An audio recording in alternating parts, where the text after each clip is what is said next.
Hi, hello everyone. Welcome again to a new video. So as part of today's video, I'm going to share a new tool which is called Asana.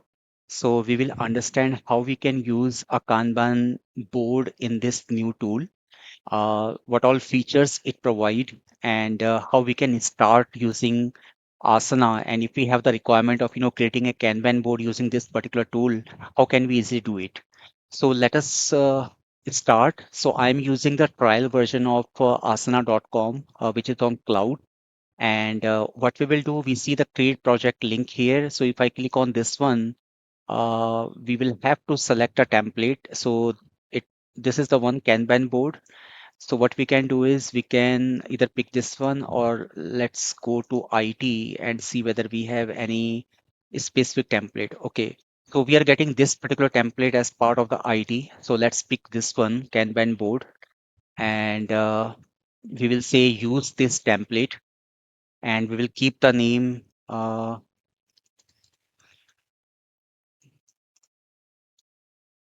first Kanban project. So we will create it. So it is showing the message that it is creating the project first Kanban project. So let's wait.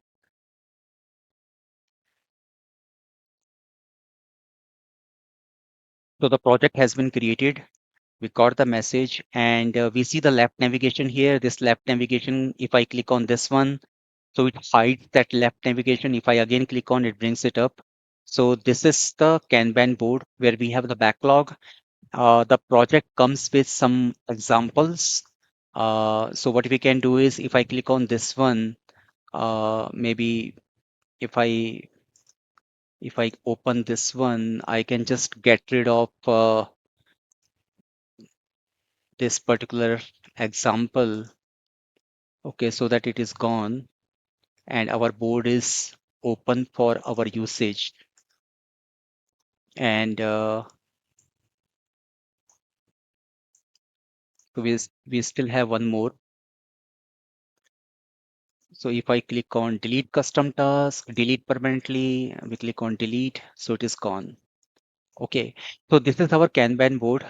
We can expand this one. So it consists of backlog, to do, in progress, done, and some untitled selection is there. Untitled section is there. So maybe we can remove this untitled section and we can add one section which says QA testing. So this is how we can add it and we can just bring it after the in progress. So we are saying, okay, the development starts QA testing. And if you want to change the in progress, so we can call it as in development and QA testing done. And then to do, maybe we can just call it as ready for development. So this is what is our flow. So any new requirement comes to this board that is placed in the backlog and our work happens, the stories get refined, and when they are ready, they are pushed to the ready for development and the team picks it up from this particular column. They starts working on it. Once they're done with the development, they move it to the testing and then finally it is done. So this is kind of a very simple flow to understand. So now what we can do is there are two ways to create a story. We can create the story from here as well, add user story, or we can just add it story here. So we say add user story. So maybe the first user story that we have is the user login. So we simply click on enter. By clicking on enter, it is creating a task which we do not want. So what we can do is uh, we can just remove this one because we do not want task here in our board. So we have the user login. Let's try to add another story. We can call it as forgot username. Then we can say add another story, forgot password. Let's try to add one more, which we can say create user profile and manage user profile. So let's say these are the five stories that we have placed in our backlog. So it shows a number here. Backlog consists of 5 items and these are unassigned. And now let's say if I open this user login, so where we can provide the details. So we can provide the details here. So we can say user is login into application. User provides username and password. Password field is protected. Password must be of minimum.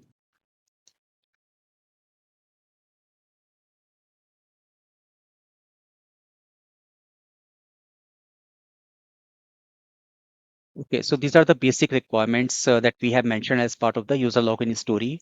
So now what we can do is this is our close. So we can close it, and if you want to see what we have entered, so this is how it flows. And we can also specify the story points here. Uh, let's say this story is of 5 story points, so we can just simply mention. So it will show here, this is 5 story point.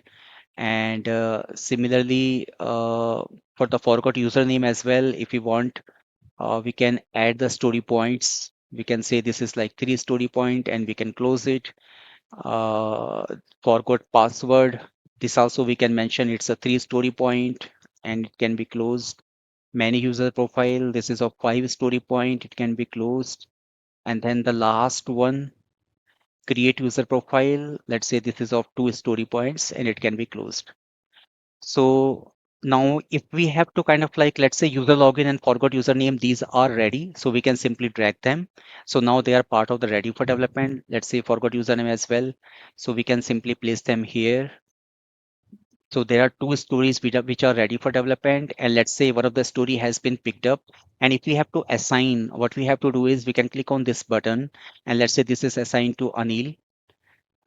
So this has been made to assign, and as soon as it is assigned to Anil, we can see that this particular swim lane represents Anil's work. So let's say Anil has started working on it, so it is showing in development. Similarly, forgot username, let's say it is assigned to Bharat. So now we can see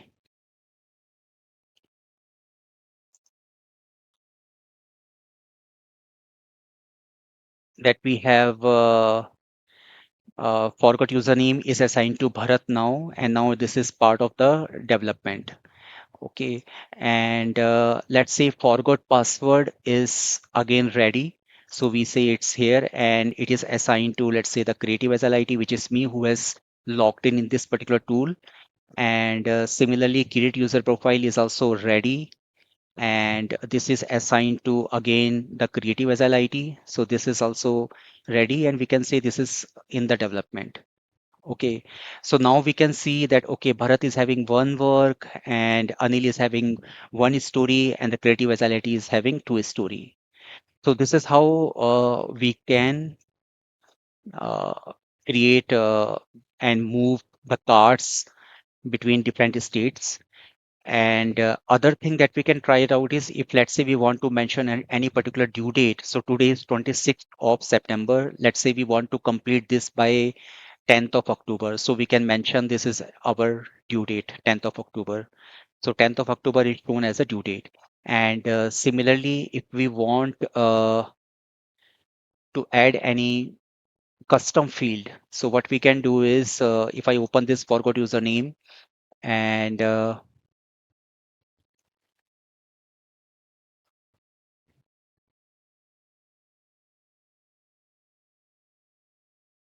I'm just looking for the customization where we can mention the custom field.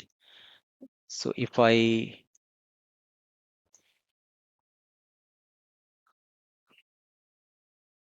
click on the edit, so it shows me add field here. So this is what the option is. We will have to click on edit and then click on add field.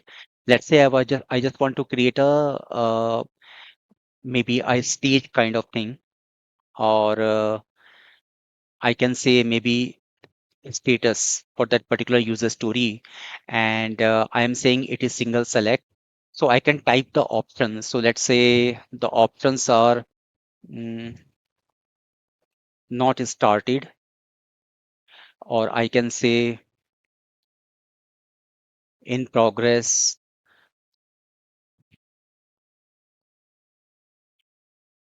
dev complete, in testing, QA done, deployment done. Let's say these are the values. So if I click on this one, so we can say this particular status. So what is it? So maybe I can say this is in progress. Okay. So this is one way, I mean, to showcase like, what are the different states that we would like to mention as part of this story. And the person who has logged in, if he wants to understand what all tasks are assigned, so we can click on my tasks. So it shows me, okay, these are the two cards which are assigned to me and I can work on it. And if I look at into the planning view, so this is how the planning view represents. It basically shows, in the backlog, we have this manage user profile ready for development, what is there in development, and we can see, let's say forgot username is blocked by user login. So we can say it is blocked by user login. Okay. So it creates a kind of a relationship there. And we can easily mention, okay, what's the status of this one, in progress, and create user profile. This is under development, this is also in progress, and this one, let's say it is not yet started because it is waiting for forgot for user login to finish. So this is kind of a planning view. And if I look at the dashboard, so dashboard will represent, it shows, okay, we have three items in work in progress. We do not have any bugs here. And so this is basically if we have to add a new widget, which we can add it from here. So let's say we want to understand the task by status or maybe task by assignee. So we can just click on this one. So it will get added. So now it shows like, okay, we have two tasks assigned to, uh, we have one task assigned to Anil, two tasks assigned to the creative SLIT, and two tasks have been assigned to Bharat. So this is like, it shows like total task by assignee. And similarly, if we want to add a widget for a chart, like which shows the status, so we can simply add it. So it shows like how many cards we have. We have two in progress, one is not started. So this is kind of a basic idea about this particular example. So like I said, I'm still trying to explore this particular tool a bit more. This was kind of a basic overview where we learned about, using a Kanban based template, creating our Kanban board, creating some new states in it, and then adding some stories, how we can, assign the story points, how we can move the stories from one state to another state, how we can assign them to the different users. And this particular tool, it provides a user specific view, as well as, there are some widgets which are available in the dashboard. Plus it also has a planning view, which gives us a cumulative picture of the overall workflow. So that's all about today's video. I hope you guys liked it. I will be creating more videos on this new series, learning about Asana tool. So thank you so much. And if you are new to this channel, please do share and subscribe. Thank you.